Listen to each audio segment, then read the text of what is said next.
We will now look at some basic properties of logarithms in order to simplify and evaluate these easier. So the first thing to note is that whenever you're looking at log base a of a is going to be equal to 1. We saw that on the last page. The reason being, if you were to convert it to its exponential form, you'd have a to the 1 is equal to a. And again, a to the 1 is equal to a. In the second case, we have log base a of 1 is equal to 0. So why is that? Because if you convert it to its exponential form, a to the 0 is equal to 1. 3 is going to show up quite often, so I'm going to give that one 2 stars. And the reason is because it's really getting to that intuition of why the logarithmic function and exponential functions are inverses. The base here is a. And then when you convert it, you would get a, you'd go to the other side, get x, and then what is the input to the function, the a to the x, would go on the other side. And obviously, this is a true statement. A to the x is equal to itself. But notice it's equal to just x. So there's a type of cancellation whenever you have the same base. So that will cancel. Of course, the log needs its stump, so that would cancel and leave you with just x. So again, when you have a same base, there's cancellation. And we will use that property quite often.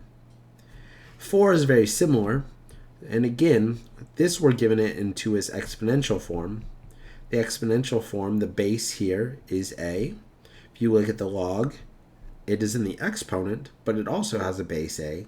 So again, there's a cancellation between the log and the bases, leaving you with just x. So that will also show up every now and then. So now let's use these properties in example 4 to find the value of each of the logarithms. Well, example A is the property we looked at in the first one. Log base 7 of 7 is just going to be equal to 1.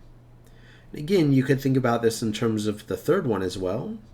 Because the exponent on this 7 is 1, there's a cancellation between the base and the bases, and hence just the exponent 1 is left. This second example is an example of property 2. We have log base 6 of 1. Well, whenever the input to the logarithmic function is 1, it should be 0. And you could think about this as well. We're really just looking at this in terms of property 3, where you have log base 6 of 6 to the 0, and that's equal to 0.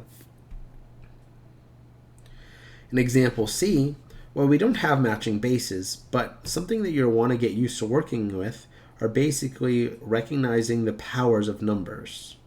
In this case, our base is 5, and is 25 a power of 5?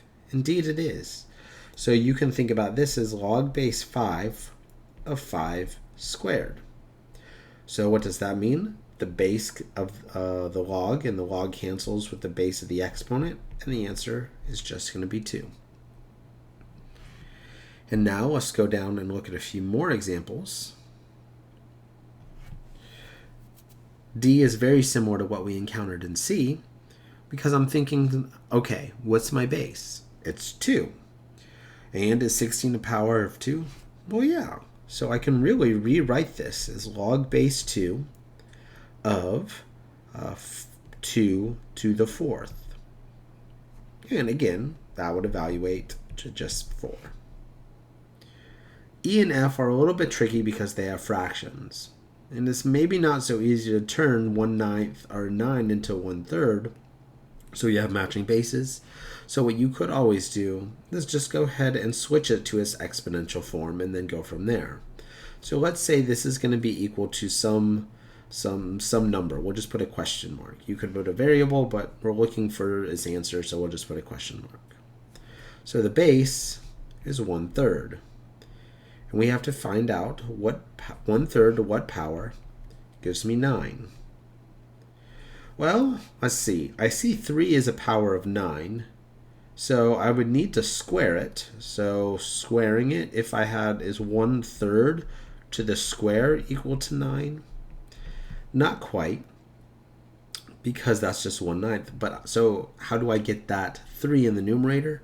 Oh, so that one didn't work, but I could go ahead and use a negative exponent. So 1/3 to the negative 2, is that equal to 9? Well, indeed it is, because the negative would flip the fraction, giving you 3 squared, which would then simplify to 9. So the answer to this one is going to be negative 2.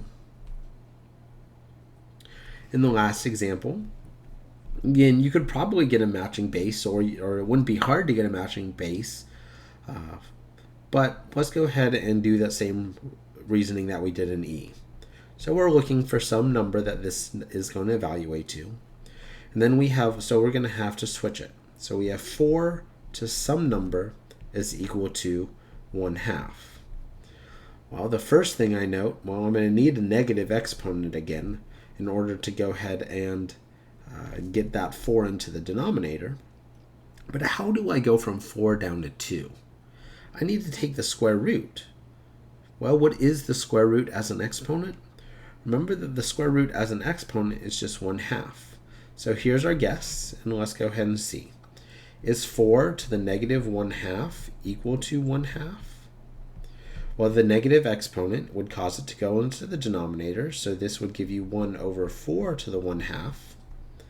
And then, as mentioned, 1/2 as an exponent is just going to be a square root. So it's going to be 1 over the square root of 4.